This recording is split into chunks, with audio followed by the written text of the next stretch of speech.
Bien, continuando con nuestro programa, seguidamente vamos a escuchar la charla de Yana Fachin Saconet, consultora y directora del Líder Media Quantum, y el tema es el de las generaciones del cross media. Un fuerte aplauso para Yana. Hola, buen día. Les propongo algo. ¿Pueden ponerse de pie? ¿Pueden ponerse de pie? ¿Todos? ¡Ay, flojitos son! Bueno.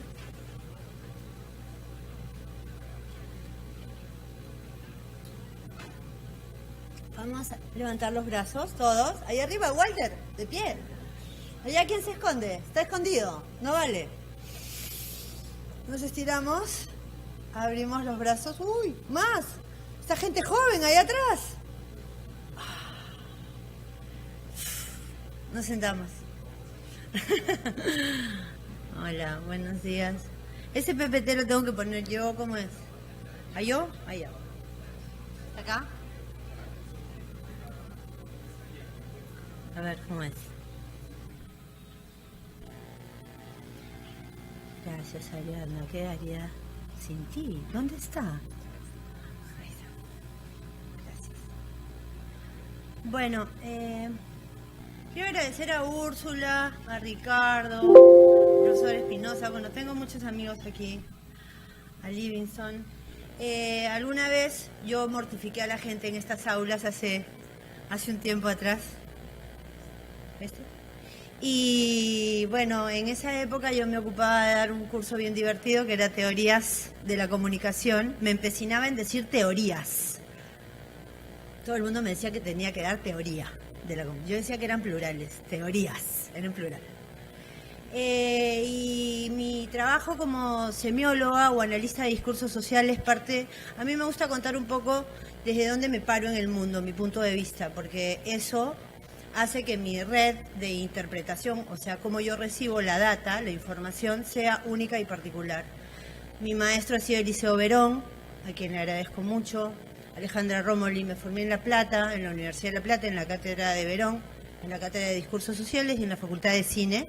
Si bien había hecho la carrera de Comunicación Social en Córdoba, que es la mamá de la carrera de Comunicación de la Universidad de Lima y el programa que inspira a muchas de las carreras de comunicación de este país, porque la Universidad de Lima cobijó a muchos exiliados políticos argentinos que fueron quienes colaboraron con el diseño de la carrera donde el profesor Ramos ha estudiado en la Universidad de Lima. Entonces, esta tradición y este punto de vista yo lo voy llevando a todos lados y en todo lo que hago. Y empecé a meterme en la casa de la semiótica o de la semiología o del análisis de los discursos sociales porque quería escribir bien mis historias. Ese era el tema. Quería tener los ingredientes para poder contar un cuento bien, porque en eso radica que los discursos hoy en día en la media, en toda la media, sean distintos. No sé si se han dado cuenta de la cantidad de discursos efímeros que hay, que duran muy poquito, que son de corto aliento. ¿Se han dado cuenta, sí o no? Y hay otros, en cambio, que tienen un largo aliento. Les propongo que miren esos escenarios. Un juego. ¿Podrías decirme de todos esos bosques cuál te gusta más? ¿El joven? Sí. Sí, elige uno.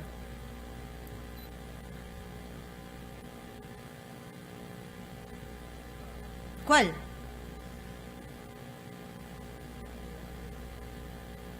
¿El que es todo verdecito, bien clarito? ¿El que está más hacia los cálidos o hacia los fríos? Hacia los cálidos. ¿Por qué te gusta?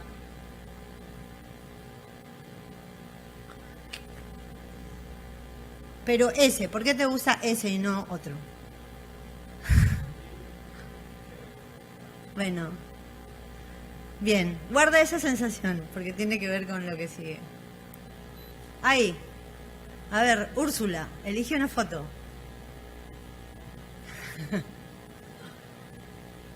Ya, ¿por qué?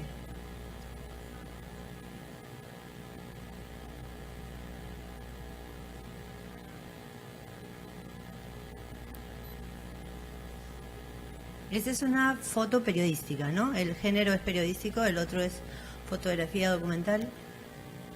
Aquí. A ver, hay una niña, la del centro. Hola.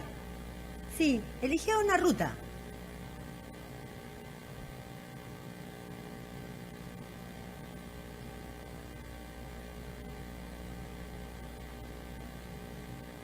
¿Cuál? ¿La del centro? No escucho, estoy sordita. ¿La de abajo? ¿La del centro abajo? ¿La que está así como una curva? ¿Por qué?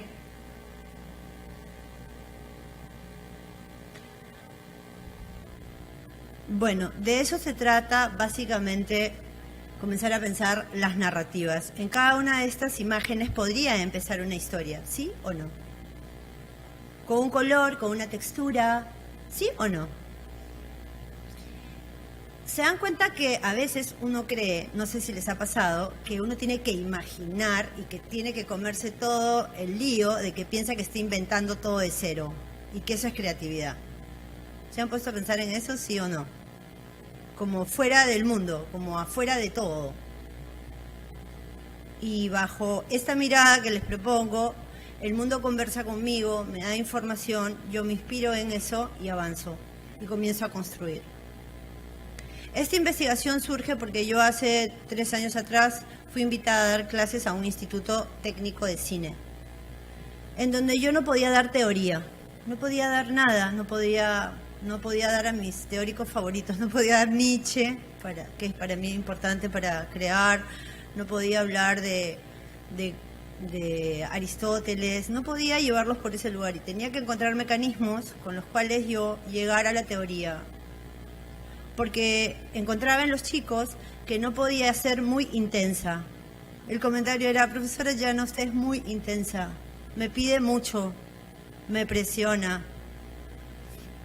Y yo me sentía muy frustrada. Entonces a partir de ahí le comencé a contar una vez a Úrsula que yo quería juntarme con los millennials y hacerme parte de ellos, y como mimetizarme y aprender sus reglas de escritura. Y para eso pasaron 3 años, pero me metí a su mundo y dejé que tomen mi mundo y que hagan conmigo lo que quieran. Un día me dijeron que ya parecía millennial, porque ya escribía con las dos manos en el celular. Pero me costó un tiempo desandar lo andado y llegar a este lugar. Y ahí comenzó el tema con entender cómo mejorar... quiero para atrás. Cuando hablamos de nuevos paradigmas, bueno, hablamos, obviamente, yo hablo desde un señor que se llama Kuhn, no sé si lo conocen, se los presento, lo pueden buscar, lo pueden googlear. Este señor dice unas cosas muy interesantes sobre qué es un paradigma, que son leyes, tratados, normas, técnicas, maneras de hacer, maneras de percibir, maneras de pensarnos. Y así como nos pensamos y todo lo demás, así existimos, así estamos parados. Ustedes viven en un paradigma. ¿Saben cuáles son las leyes, los tratados, los mecanismos? ¿Lo saben? ¿Tenemos control sobre eso? Somos comunicadores. ¿Deberíamos de saberlo, sí o no? Una de las cosas que me parece más interesante cuando queremos crear o construir o aportar al mundo es hacernos muchas preguntas a nosotros mismos. Y saber cuánto de esto sabemos. Y si entendemos que hay filosofías y que eso inspira ideologías. Eso es básicamente lo que dice Eliseo Verón, que todo lo que construimos nace desde esas 2 dimensiones. A mí me ha ayudado mucho, se lo sugiero. Y entonces vemos acá, ¿no? Yo voy a tener que, como ahora ya uso lentes, tengo problemas con la lectura.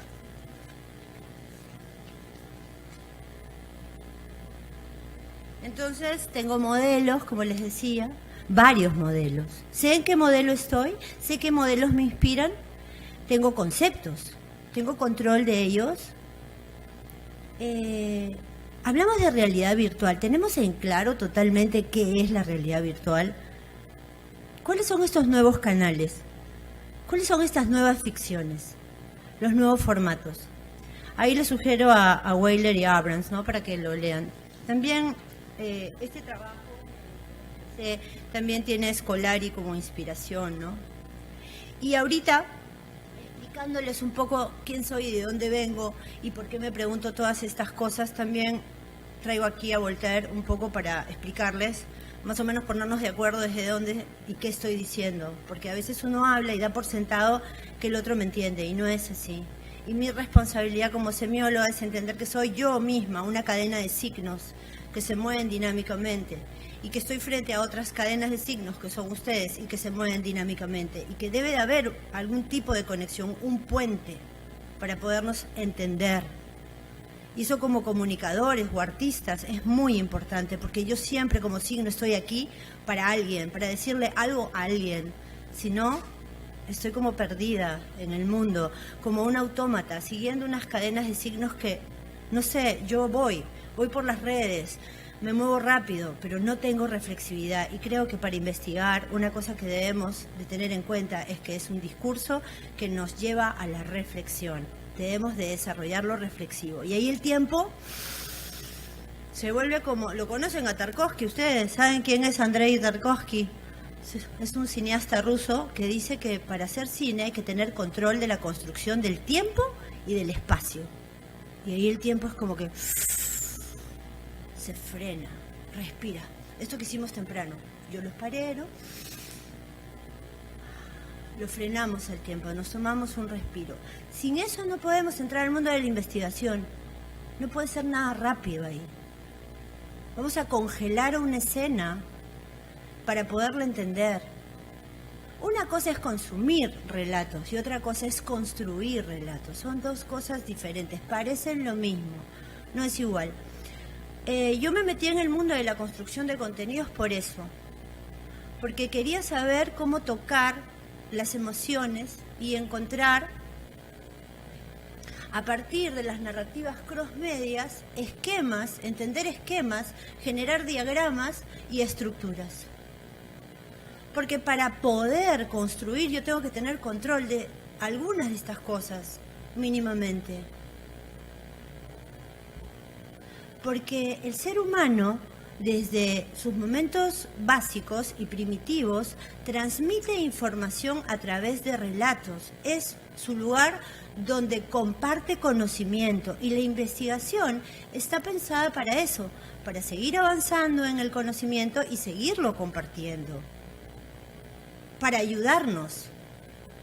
Para eso son los lenguajes, para ayudarnos a conocer más cosas y cambiar los puntos de vista. ¿Sí? El arte lo tiene un poco más claro, la ciencia es un poco más rígida, pero ahí va, ¿no?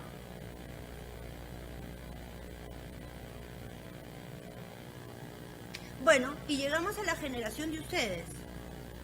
Esto es parte de lo que ustedes conocen al dedillo. Se meten en todas estas casitas, van y vienen. ¿Sí o no? Lo reconocen, ¿no?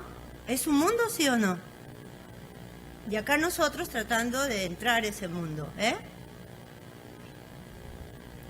tratando de cambiar nuestras leyes, nuestras normas, nuestros modelos. Porque el lenguaje, como dijo el compañero que estuvo acá, nos modifica. Como dijo Pamela, nos ha generado otro tipo de maneras de reconocimiento, de percepción, ¿no? De lectura.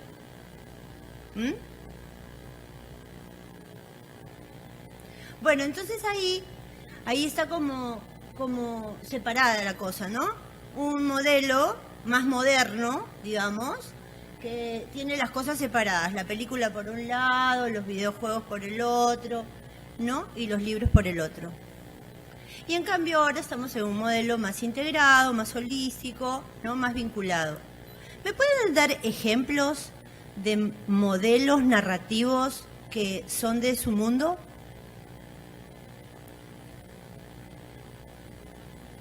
A ver.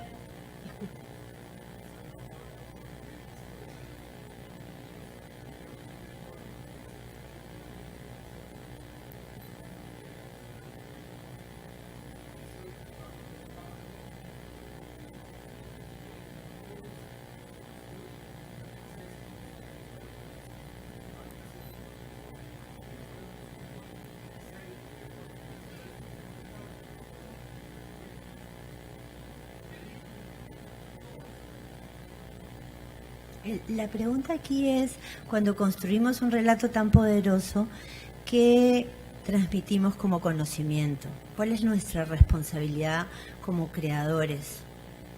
¿Qué mundo queremos construir? ¿Qué valores? Porque vamos a jalar a toda una generación, como en Aang, la leyenda del Avatar, como en Naruto. ¿Cuántos personajes femeninos hay? ¿Qué roles cumplen?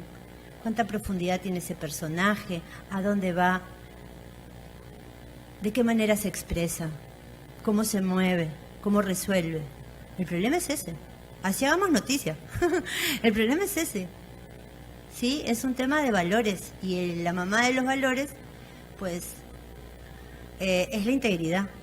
Nosotros podemos elegir, esos son mis emoticones, los he creado yo. Uno puede elegir entre la tragedia y la comedia y el asombro, ¿sí? Y uno tiene que tener en claro que cuando selecciona un conflicto para desarrollar su historia, pues hay que tener cuidado, ¿saben? Porque uno tiene poder en ese momento y si funciona la cosa, uno está bajando línea, como dicen. Hay que tener mucha delicadeza a quién le habla. Un poco esto un paréntesis en todo esto, un poco esto del cine, ¿no? Yo estoy un poco preocupada porque yo vengo del cine, me llevo al cine a la multiplataforma, me llevo mi esquema de trabajo. Y funciona, ¿no? Los equipos de cine son equipos grandes, tienen pues 25 personas, hay varios directores. Funciona bien en la multiplataforma y en la cross media. Y a mí me preocupa un poco porque o los discursos son súper ligeros y un poco muy ligeros, o son muy oscuros. Nos cuesta el punto intermedio, ¿no? Conmover con algo esperanzador, nos está costando. Vivimos bien en las puntas, ¿no? Tenemos que como que equilibrarnos un poco. Esto entre o la payasada o lo apocalíptico. ¿Y qué pasa con la escala de grises? Digo yo me pregunto, no me da una preguntita, así que se la comparto. Entonces hay que tener esta cuestión de ser 360, ¿no? Ayer les decía en el taller, a los que están acá, que hay que preguntarse mucho para construir. No es que, tengo una idea. Todos tenemos ideas, chicos. Esto es tremendo, pero es así, todos tenemos ideas. Todos somos humanos, tenemos esta cualidad en la especie. Entonces lo bonito es que esa idea sirva para hacer de nuestro viaje, durante que estamos acá, algo mejor. Así que investigar es importante, muy importante. Bueno, acá algunas cualidades que creo que los relatos tienen. Voy de nuevo a mi papelito mágico. Yo pensaba cuando quería compartir mi punto de vista con ustedes en que para hacer esa experiencia de la construcción yo pasaba por entender a lo humano. Me detenía en algún grupo de humanos, no en todos, ¿no? Porque uno no puede, pero por lo menos saber a quién le quiero hablar. En el marketing se usa, ¿no? Pero ¿qué pasa? Lo podemos usar para otras cosas, ¿no? ¿A quién le quiero hablar? ¿Cómo le hago sentir esta evolución del personaje? ¿Cómo me permito eso? ¿Cómo voy destacando a partir de la evolución del personaje los valores? Para mí la mamá de los valores es la integridad. Cuando yo defino qué es integridad, entonces ya comienzo a acomodar mi red de valores del personaje, ¿no? Después esta dialéctica que debe de haber. No hay una cuestión entre ir al campo, resolver y volver, que voy jalando entre esta tesis y antitesis, ¿no? Porque ahí es donde yo empiezo a superar el conflicto. Y es muy importante lo que les voy a comentar. Ustedes se han dado cuenta que a ustedes les gusta estar súper feliz, re feliz. Es una palabra que usan mucho. Y a mí eso me hizo estar en alerta. Dije, wow. Porque la felicidad viene después de un esfuerzo. Y la felicidad se disfruta más cuando el esfuerzo es más grande. O sea, cuando ustedes van y reciben el título, ¿no? Con su toga. ¿Cuántos se han esforzado? ¿Cuántos años se han esforzado para eso? Para ese instante de felicidad. ¿Cuántos? Cuando terminan el secundario y van a la fiesta de prom, ¿cuántos se han tenido que esforzar para ese instante de felicidad? ¿Cuánto? ¿Cuánto dura? Un montón, ¿no? Pues eso está en todo. Pero ayer Pamela recordaba esta cuestión, ¿no? Del deseo y de la rapidez y estar siempre en este estado como adictos de felicidad, ¿no? Como imposible de pensarse, porque necesitamos la depresión, que es un momento de reflexión para poder retomar la curva, hacer el esfuerzo y salir de ese lugar. Y es parte del trabajo de investigación. Vamos a plantear una hipótesis y capaz que le pegamos mal. Y hay que meternos ahí y embarrarnos en el campo. Y equivocarnos y caernos y pelarnos la frente y levantarnos. Eso nos va a ayudar en todo. Es parte de nuestra evolución. Entonces esta tesis y antítesis va a generar una nueva síntesis. Eso es dialéctica, ¿no? Y entonces, al superar el conflicto, yo comienzo a tener poder. ¿En qué sentido estoy hablando de poder? Defino poder. Poder hacer con mi vida mejores cosas. Lo ideal es que eso ayude a los demás, pero bueno, hay gente que lo hace en otro sentido. No lo critico ni lo juzgo, pero hay que tener en claro qué es el poder después de superar un conflicto. Y después, bueno, obviamente esto va a generar identificaciones, ¿no? Yo me identifico con determinadas cosas y otros se identifican conmigo. Eso es que tenemos química, ¿no? Y finalmente, hay que tener en claro al querido Jung con este tema de que las relaciones tienen sus luces y sus sombras, y es normal, y los personajes también y las historias también. Y que la capacidad creativa tiene que ver con una gran capacidad de investigar. Los grandes artistas, los que son inmortales, como Da Vinci, Miguel Ángel, Van Gogh, eran grandes investigadores, se preguntaban muchas cosas y sus trabajos los revelan. Los grandes músicos. ¿Cómo estoy de tiempo, por favor? Bien, volvemos a las narrativas. Es difícil el tema, ya se dan cuenta por qué tiene tantas palabritas, se han puesto a pensar en qué lindo queda gráficamente, pero se han dado cuenta de todo lo que hay ahí adentro. Y es nada, en 3D.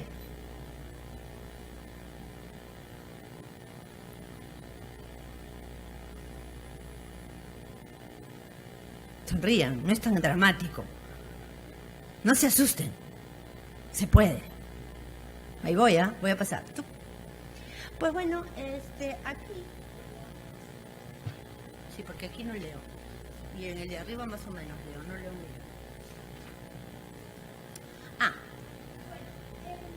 En la cross media estamos en problemas porque es un nuevo paradigma y estamos todo por hacer. Aristóteles decía que teníamos 3 momentos para los procesos creativos. Estamos en el inventio. Hay un desorden madre, padre, hijo y Espíritu Santo, todos juntos están. Súper desorden. Todo el mundo viene con distintas escuelas, quiere inventar nombres, quiere explicar cosas, así que disfrutémoslo, no nos angustiemos. El caos, y era dice el Génesis, no lo digo yo, y era el caos y se hizo la luz. Un rato le da llegar al pobre Dios a armar todo, el cosmos y el universo. ¿Por qué vamos a hacer más que él? Tranquilos, vamos pasito a paso, ¿sí? Y entonces ahorita hay trans y cross. Yo me quedo con cross porque yo estoy cruzando cosas. Me quedo con cross toda la vida, más que trans. ¿Sí? Pero es una opción de gusto, de que me siento más cómoda con esa palabra. Puede ser que esté equivocada y en unos años diga, no, qué barbaridad lo que dije en San Ignacio. Pero ahorita me quedo con cross media. ¿Sí? Y el terreno semántico está inestable y tenemos que caminar ser como muy flexibles. No podemos ser rígidos en este momento. Dicen los chinos, los maestros sufi, que uno debe de ser humano inspirándose en una varita de bambú, porque es súper flexible, que la azotan tormentas y no se quiebra, pero imagínense lo firme es que no se parte. Entonces tenemos que tener esa capacidad. Ahí les puse un atenti, ¿no? Atenti. ¿Qué dice? Estamos en la construcción de nuevas nomenclaturas. Nos gusta nombrar las cosas. Bueno, acá hay un montón de características que me gustaría que lean, que nos permiten acercarnos al storytelling. ¿Ustedes creen que el storytelling ha nacido hace unos años? Pregunta. Que todo el mundo hace seminarios de storytelling. ¿Creen que nació hace unos años el storytelling? Hola. Hace unos años nació el storytelling, o el marketing, así, agarró el storytelling y lo lanzó como producto propio. ¿Cómo es? Había una vez. ¿Cómo se llama este espacio que yo agarré? Había una vez. ¿Ustedes creen que el storytelling empezó ahorita? ¿A quién le han leído cuentos de aquí? ¿Quién ha visto sus cuentos ya de una manera más a través de un iPad? Es distinto, seguramente que es distinto que alguien te cuente un cuento a que tú lo consumas por un iPad, ¿o no? ¿Es distinto, sí o no? Pero a través del cuento se transmiten muchas cosas. El tema es cómo estructuramos los cuentos. Y bueno, esto es algo que quisiera que nos hermane generacionalmente entre los cross y los antes de los cross media.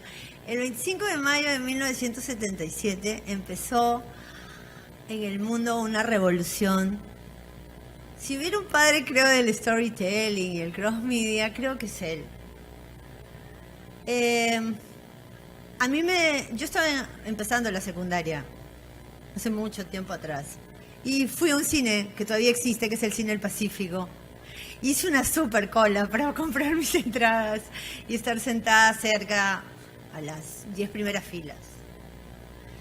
Y hasta el día de hoy, esta historia nos está acompañando. Unas semanas después, Marvel ya había hecho una versión. Y después, bueno, han aparecido videojuegos, tenemos dibujos animados, ¿no? Tenemos juegos, videojuegos, hoy en día. A ver, voy a ver si me sale. Acá.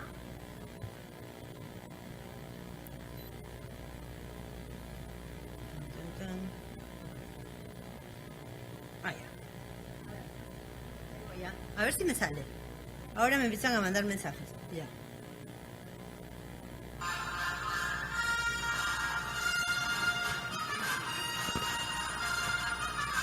¿Qué? ¿La conocen o no?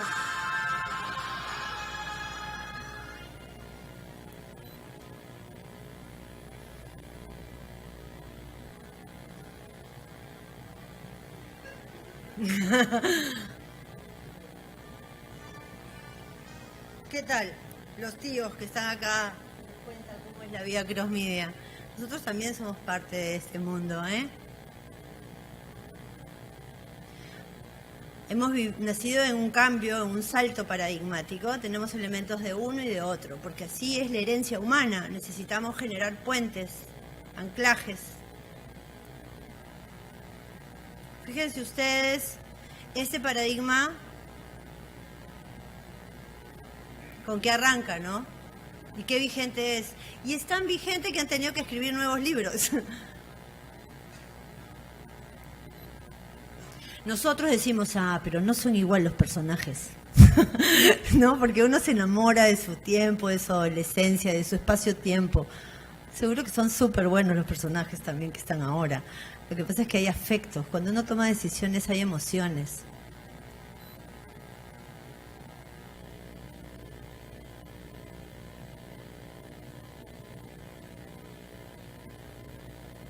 No estamos tan lejos de los millennials.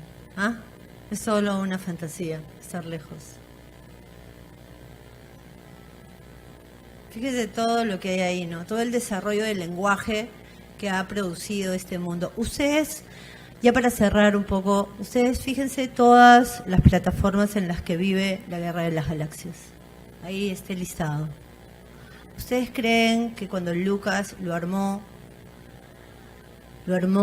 solamente con una idea o se nutrió mucho para poder generar este texto?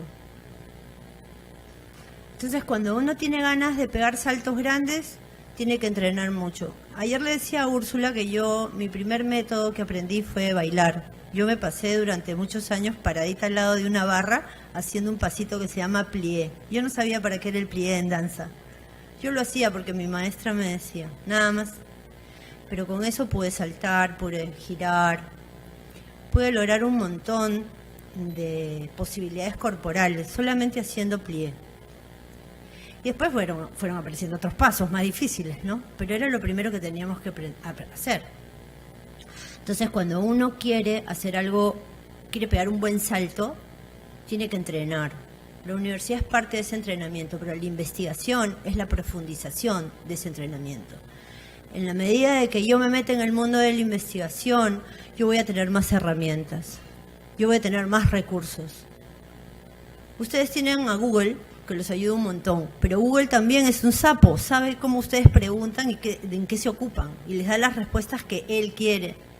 Si ustedes complejizan sus preguntas, Google comienza como ups y los testea. A mí me pasaba con mis grupitos de millennials que yo preguntaba lo mismo y a mí me respondía una cosa y a ellos les respondía otra. Entonces, los animo a que sigan con el tema de la investigación, de que sirve no solamente para teorizar, como se dice, en este nuevo paradigma nos sirve para construir muchísimo.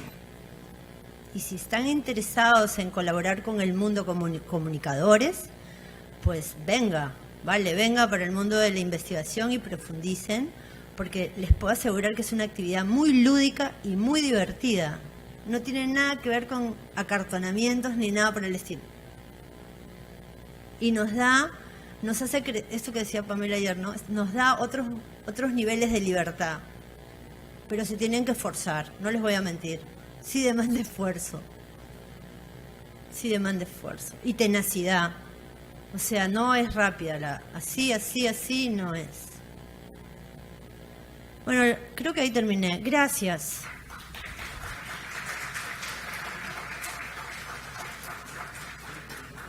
¿Hay preguntas? Si hay alguna pregunta para Yana Fachín, por favor, en este momento. O allá arriba, el solitario Corpancho. Acá, tenemos dos, por favor, Ariadna. Sí, dígame.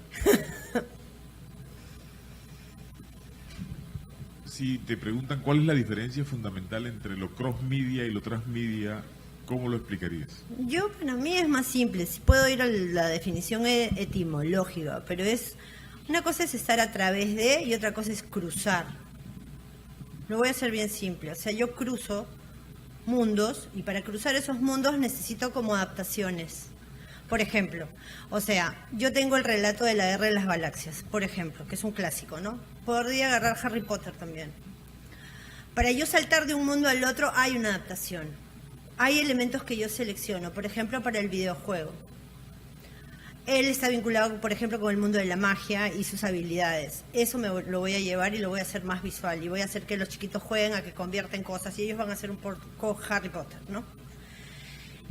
Entonces hay una adaptación. Pero yo cruzo un medio, o sea, me voy de uno a otro. En el transmedia es como a través de los medios, para mí. Y no es eso, no es a través. Para mí el trans es a través, para mí. A mí me hace sentido ahí. Es una cuestión de selectiva, nada más. Para mí cruzar es más interesante. Hola, yo quería saber cómo es que podemos utilizar un parecido a la Guerra de las Galaxias o el Pony o etc. Tantas cosas que hay, que cruza todo, en el periodismo. O sea, ¿cómo contamos una historia? Creo que en el periodismo, real? en la realidad hay personajes. Y creo que el periodismo, como siempre está con esta cuestión del aquí y ahora, no sea el espacio de la reflexión, que se ha perdido un poco. Así es. Y creo que deben de haber formatos contemporáneos, o adaptarse a los formatos contemporáneos, y desglosar una historia y tomarse el tiempo de generar equipos de investigación que hablen y construyan a los personajes que están siendo ya sea defendidos o enjuiciados desde distintas voces. O sea, para mí la polisemia es súper importante, ¿no? O sea, tenemos que tener como una estructura coral que le hemos perdido en el periodismo, y creo que eso tiene que generarse en espacios paralelos. Es como el cine, todo el cine busca venderse, ¿ah? No existe cine que no busque venderse. Eso de que hay cine comercial y no, lo que pasa es que son segmentos distintos, públicos distintos, todos. Así que decir cine comercial está un poco raro. Entonces, yo creo que el periodismo independiente es algo que debe de resurgir y que el campo de la investigación universitaria es un lugar donde se pueden generar esos equipos y esos proyectos. Entonces, nada está perdido, todo está por resignificarse, volverse así, ¿no?, a cobrar sentido, y que deberían de encontrar esos espacios y generarlos desde ustedes. Eso, creo eso. Yo tengo una pregunta.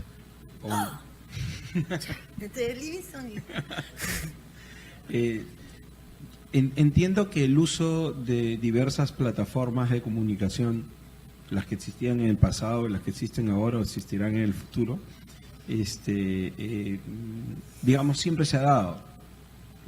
Y la prueba es que te has referido a una película de cine, ni siquiera cine digital, de los 70, que usaba un cómic o una historieta, ¿no? Eso ha existido siempre. Me parece que lo cross media hoy por hoy busca integrar la historia en diversas plataformas. Claro.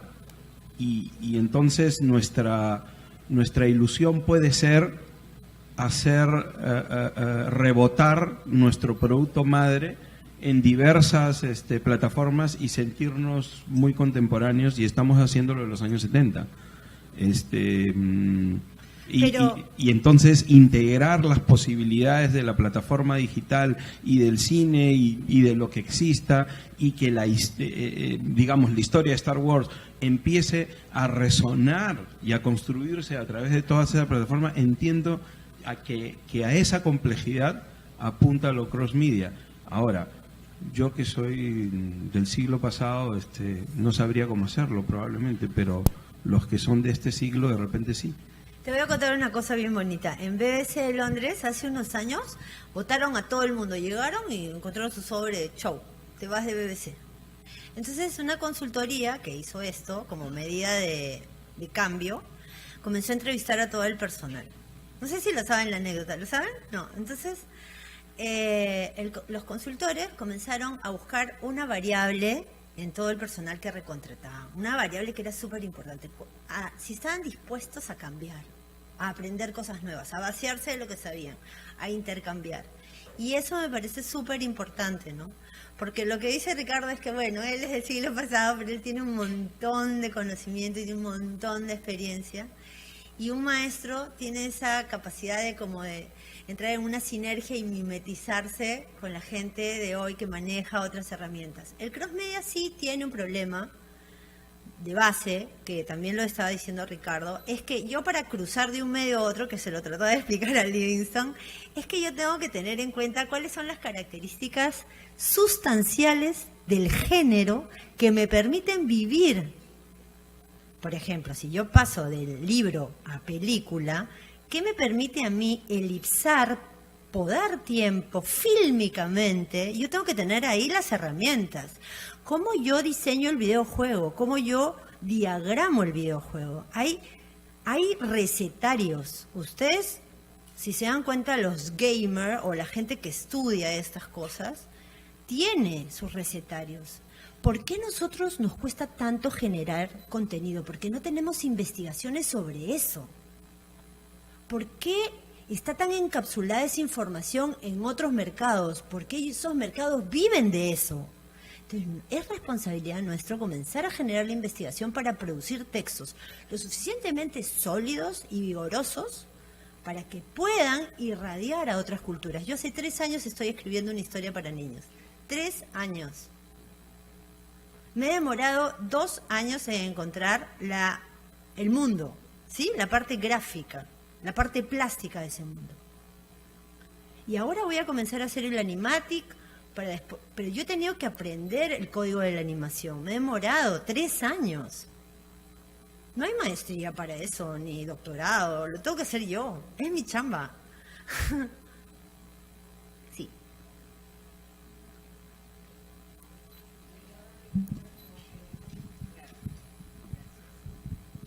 Yo tenía una pregunta como en ese mismo sentido, porque ¿cuál sería la diferencia en las estructuras narrativas entonces entre los relatos tradicionales y los relatos de cross media?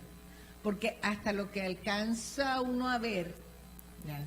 Digamos un poco rápidamente, las diferencias estarían más en esos códigos formales o en las plataformas que se utilizan que en las estructuras. ¿Dónde estaría la variación en las estructuras? Es un negocio narrativas? entre los tres. Es una cosa entre entender qué tipo de producto es lo suficientemente sólido y vigoroso que va a... O sea, si los personajes son lo suficientemente fantasiosos y versátiles, porque estos mundos hablan de mucha fantasía.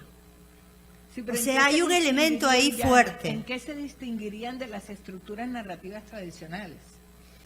Porque, por ejemplo, la Guerra de las Galaxias, sí. bueno, la Guerra de las Galaxias del siglo pasado, como diría Ricardo, pero la Guerra de las Galaxias como relato es completamente tradicional. Sí. ¿Ya?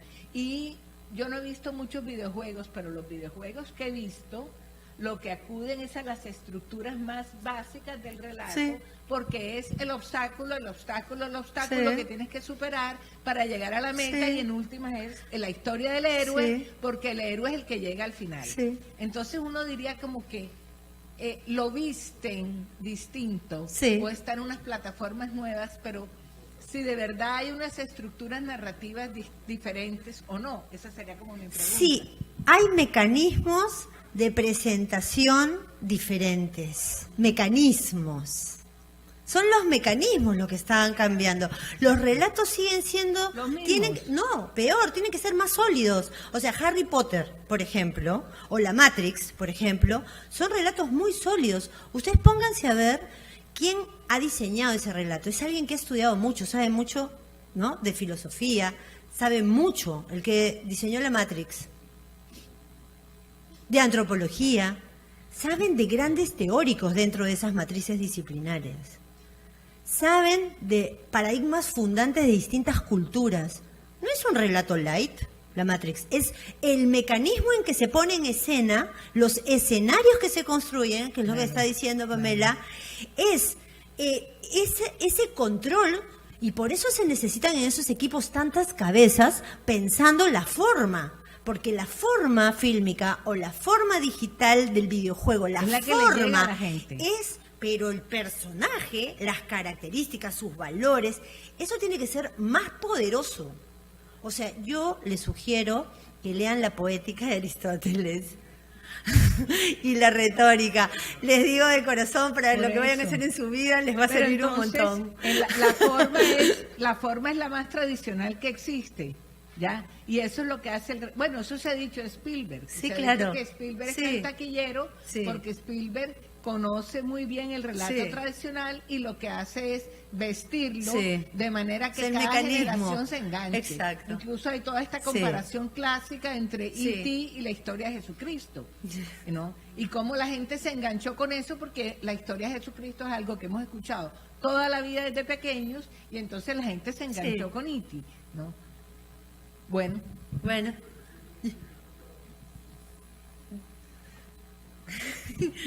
Disculpa. Es que esa vaina de lo que ¿qué pasó? me trae Vamos así, a pues, como dicen los sí. mexicanos. Sí. Está bien, ¿Tu me nombre encanta compartir. Se fue Ricardo, ¿qué pasó? ¿Tu nombre es? No, tu nombre es Eric. Eric te decía con relación al periodismo. Bueno, Sí. para todos ustedes, O Globo se ha ganado un premio el año pasado con una serie de reportajes periodísticos que se llama Un Mundo de Muros. Ahí puedes encontrar la respuesta de lo que tú buscas. Una presentación, incluso hay uno sobre Lima, sobre los muros, el muro este de la vergüenza de aquí de La Molina y el otro lado. Hay si lo buscan así, Un Mundo de Muros, y ahí aparece una noticia periodística en un informe hecho por brasileros que le va a traer noticias a ustedes, los limeños. Pero con relación a las multiplataformas y en el aspecto periodístico, por ejemplo, cuando yo pongo RPP en radio y me dicen que es una multiplataforma, aunque sé que está saliendo en televisión, el de televisión no se le ocurre, al reportero no se le ocurre decir, es que el señor de la camisa amarilla es el que dice tal, porque es que el que está oyendo radio no ve al señor de la camisa amarilla. Yo no me Es decir, quiero- eso es radio pasado por televisión. Ahí no hay ningún cross Sí, sí, media, sí. ni No, ninguna multi, nada. nada. Y la no hay nada. mayoría de los contenidos que hoy nos pretenden vender como cross o como trans no existen. O sea, es radio que se le ha conectado, que al estudio de televisión donde están los equipos de radio y la lógica narrativa de la radio tradicional le han puesto cámara. Yo, para cerrar, lo que dice Livingston y dice Ricardo, también es muy cierto, amarra con lo que estábamos hablando con Pamela, ¿no? Compartiendo el tema de los mecanismos. Hay que entender los mecanismos de cada soporte, hay que entenderlos. Rebotar información no significa que estamos haciendo cross media. El rebote es solamente rebote, no hay un trabajo de rediseño. Hay que rediseñar el producto para que viaje o cruce de uno a otro. El diseño es súper importante. Así que bueno, ya gracias, me voy. Un besito, los veo más tarde. Muchas gracias, Yana.